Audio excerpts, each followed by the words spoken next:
Hey guys, got several packages in the last few days, and I went ahead and opened everything because I didn't want to have to waste time doing that, because it's very seldom I get a chance to do a video. I'm actually going in for a 12-hour shift tonight here in about an hour and a half, but thought I'd go ahead and try to show what I got. I got a little bit of everything. Got some magazines about comics, some hardbacks, some trades, some older books. Got some lots from a dealer on Comic Collector Live.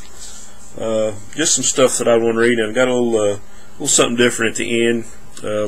Might bring back some memories for a few guys. Kind of nostalgic thing.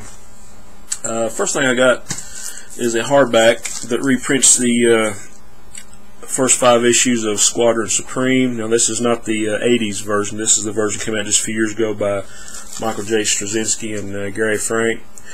This is, I would call this a cross. Originally, the Squadron Supreme was more or less like Marvel's version of the Justice League.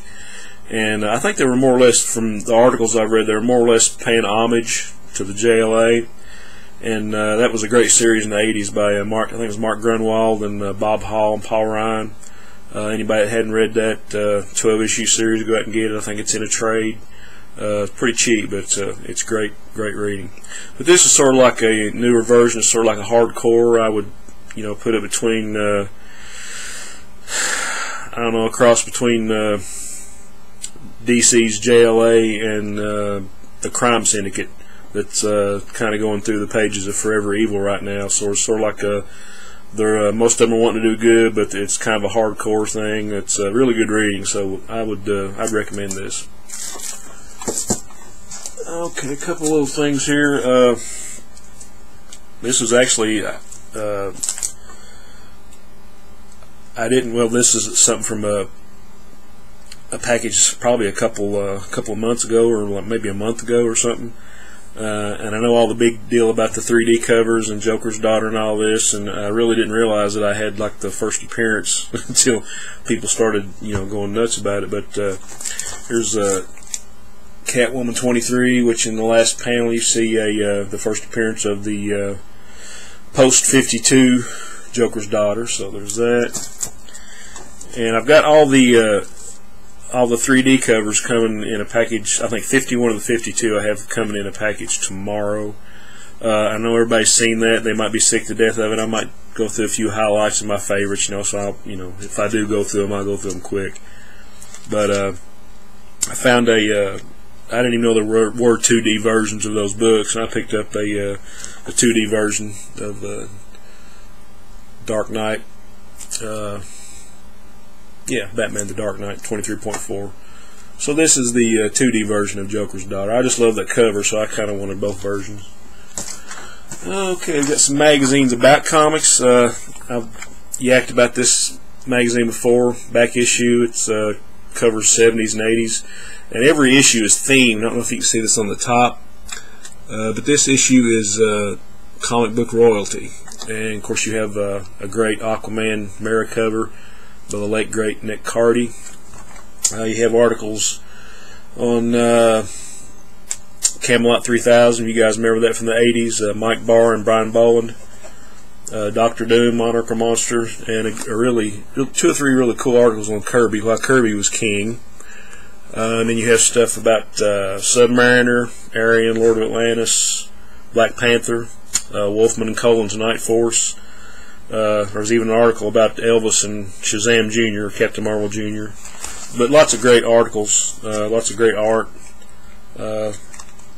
It's just, this is just a, here's the article on Jack Kirby.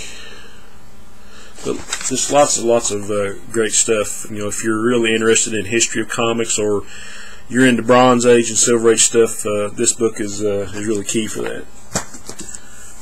Okay, this is a book I've been wanting for a while. I've got the DVD of this, but it's Modern Masters Volume 2. And this is like a book on the art of George Perez. And this goes from his early days, all the way up through, whatever he's doing now.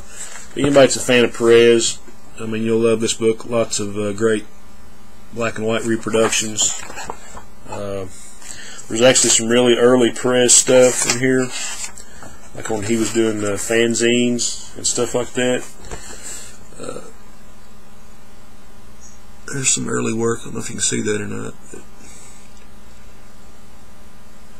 But this is a really cool book for Perez fans. Another issue of back issue. I think a lot of you probably would be interested in is the back issue 44, and this is Spider-Man in the Bronze Age. So I know there are a lot of Spidey fans. I'm one myself. Not as huge a fan as some of you, but still a big fan. And this has got articles. Jerry Conway, the Clone Saga. I know a lot of you hated that, but the TV Spidey. Lots of great articles. Spidey Super Stories. You guys remember that book? But just all kinds of great articles about Spidey in the 70s. So recommend it. I've kind of been on a Legion of Superheroes binge lately. I've been going through my boxes over here and trying to dig out anything the Legion of Superheroes, Superboy and the Legion. And Legion is one of those things either you're not interested at all or you really love it. And I'm one of the guys that love it. That's one of the first things I read when I was a kid. Those early adventure comics with Kurt Swan and a lot of this early stuff Jim Shooter wrote, and then later on Dave Cockrum, Mike Grell. Then you got into Jim Sherman, Keith Giffen, Pat Broderick do a lot of that stuff, Greg LaRocque, Steve Lytle, a lot of great artists, and Paul Levitz for the most part wrote the bulk of that stuff. Him and Keith Giffen really had some good runs on that. But this is a collection of the best of the Legion Outpost, which is a fanzine that was started back in the early 70s, I believe. And there you got a great Dave Cockrum cover. And that guy is really missed. He was a great artist. On the back you got he's kind of a short-lived artist. That's by Jimmy James, I think. But there's all kinds of cool articles for you Legion fans. The Karate Kid.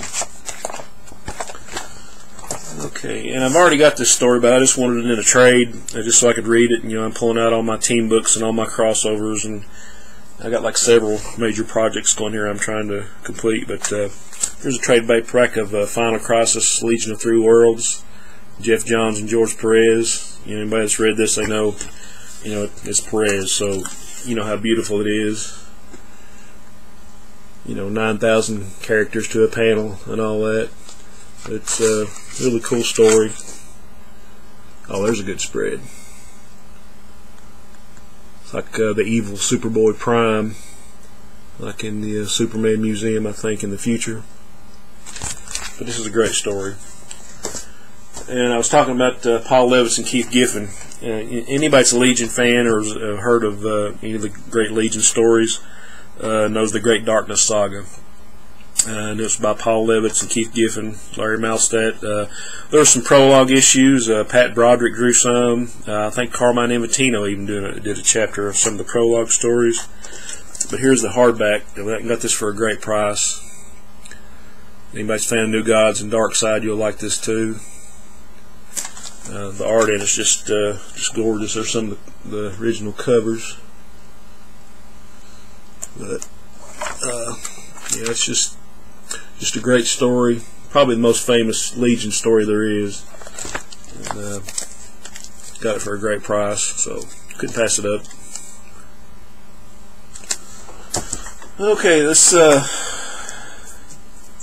next batch of books, I found a dealer on Comic Collector Live. If anybody's ever got on there, and there's a lot of great. It's sort of like sort of like ComicConnect.com, or it's basically just like an eBay for comic collectors, and all of it's like a buy it now.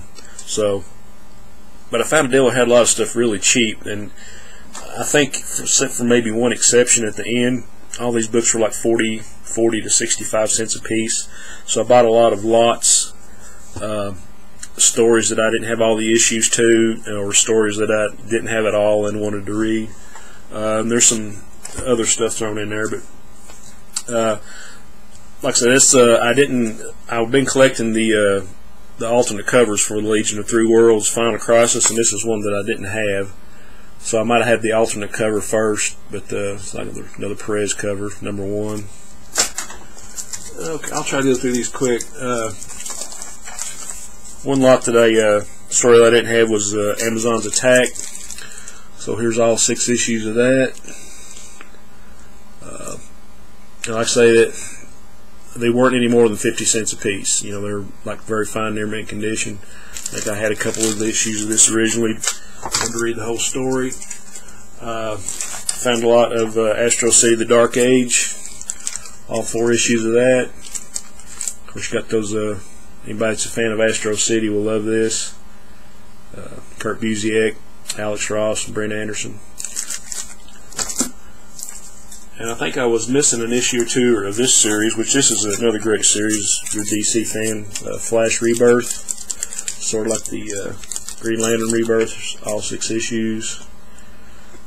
Ethan Van Sciver is the artist. So another great series.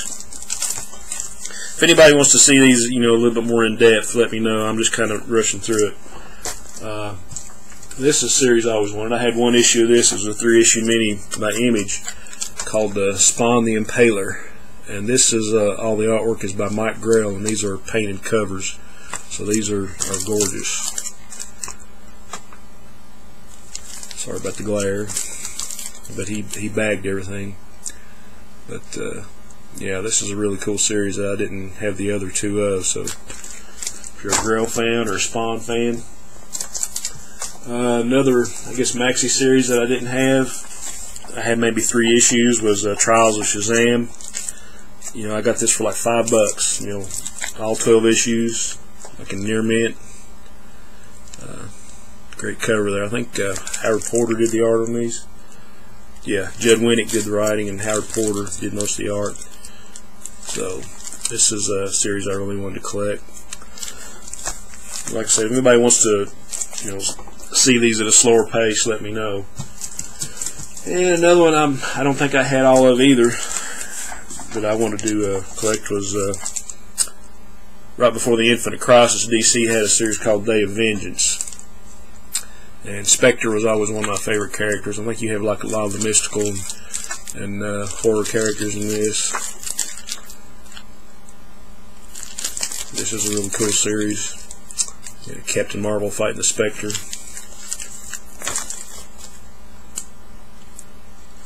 But you know, I got these for a song, so they're really hard to pass up. And a big fan of Gene Colan. One of the books his I didn't have was a little 4-issue mini that DC had called Nathaniel Dusk. Sort of like a crime noir PI type thing. But you can get Gene Colan covers in R. I think some of these were Gene Colan, Bob Smith, and then Gene Colan, Dick Giordano. But anybody that's a fan of Gene Colan and the crime noir stuff, of course he was made to draw this sort of dark, eerie type of art. So another cool series. Another one that a friend of mine years ago had let me borrow, and I had always wanted a set of. This is also from DC several years ago, but it's a 4-issue Prestige, square bound. Blood and Shadows, Joe Lansdale and Mark Nelson, I guess, did the art. But this is a really, really awesome horror story. So horror fans, and I know we have a lot. Great covers.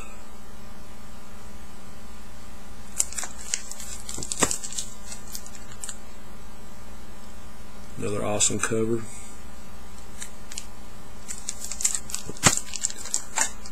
So sort of like a Western horror type thing.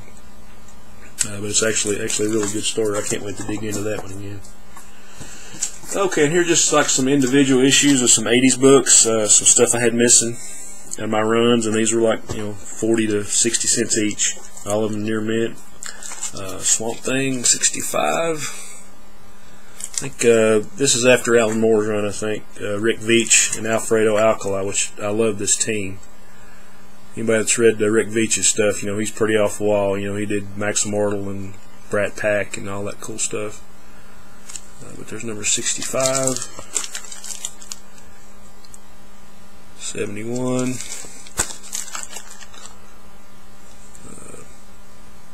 74,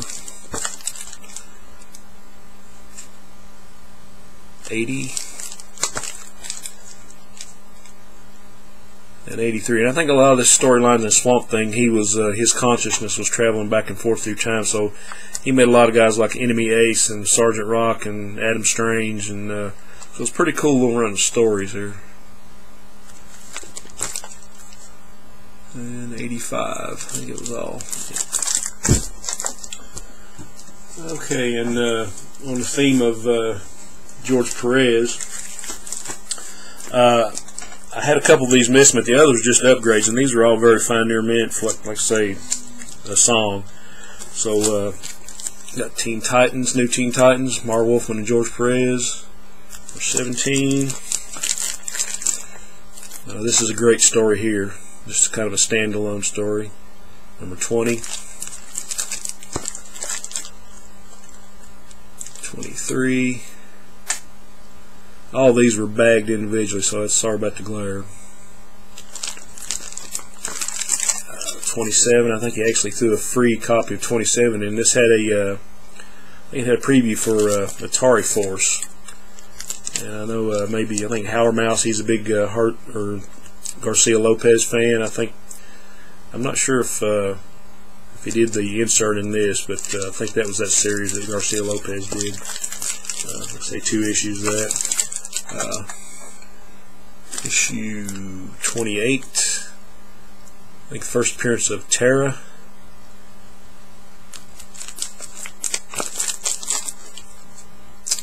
Uh, 35.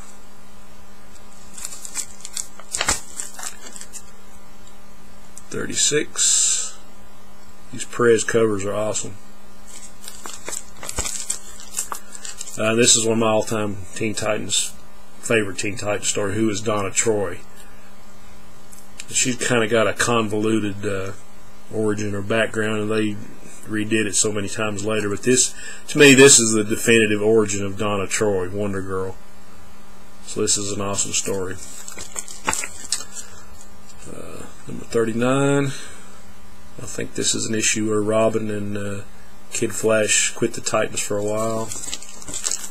And here's an appearance by Brother Blood. I don't know if it's the first appearance or not, but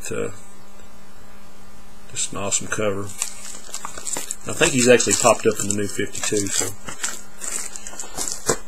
okay, and the last comic, some from the same deal. This was like $1. It was like in VG Plus or Fine, but it was a Marvel Bronze Age Jungle Action number 2. This awesome Gil Kane cover. You know, how could you not pay $1 for that, right? Okay, last thing,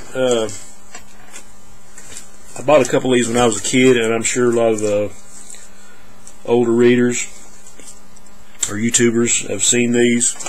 These are actually little pocket books. Got 4 from Marvel and I think 2 from DC, but I bought like 6 from this guy, and they were like, you know, less than cover price, and really great shape. There might be a few dings in them, but you have a Doctor Strange. You know, you can see these are little thick paperback books, but he put like 2 to a package. But the Fantastic Four one I already had, and it was worn out, but it reprints the first 6 issues of Fantastic Four in color. Of course, you know, those stories have been reprinted a million times, but still cool little collectible. And this, I think this reprints a lot of early Doctor Strange, so I'm just assuming that was Ditko, and probably a Frank Bruner cover, looks like, on those. So cool little collectibles. And we have 2 Amazing Spider-Man, Incredible Hulk, and both of these reprint the first 6 issues of that title. And so I think these are actually these might be actually the early Ditko issues reprinted in here, and these are in full color. Of course, you have the first six issues of Spidey reprinted in these, and these are really great shape. There might be a ding or two, and you can tell they've been read, but for the most part they're pretty nice. Okay, last thing, does a couple books from DC. I think these were published by Tempo Books, like in the late 70s, maybe early 80s. And these are in black and white. It's the only thing wrong with these, but these reprint like some early issues in the 70s of the JLA. And this is some reprints of Superboy and the Legion. That's very cool. I think it's Dick Jordan cover. Might be Adams and Jordan, I'm not sure. These are cool little collectibles, and you hardly ever see them anymore, so I had to jump on them. But anyway, hope you guys have enjoyed. Not really sure how long this has been. I tried to cut it short, but anybody wants to see more of this stuff in greater depth, let me know. As always, appreciate the comments and questions. Had some new subscribers. Appreciate all you guys subscribing. I am going to do a 150 subscriber contest. I'm about 20 subscribers behind now, but I am trying to think of a good idea for that contest. And I'm slowly catching up, trying to, at least catch a couple vids of all the guys that I usually watch, and trying to comment. So I think I'm up to the P's or the R's or S's now on the YouTube names. So guys, I am getting to you. So but anyway, thanks for watching. Onward and upward.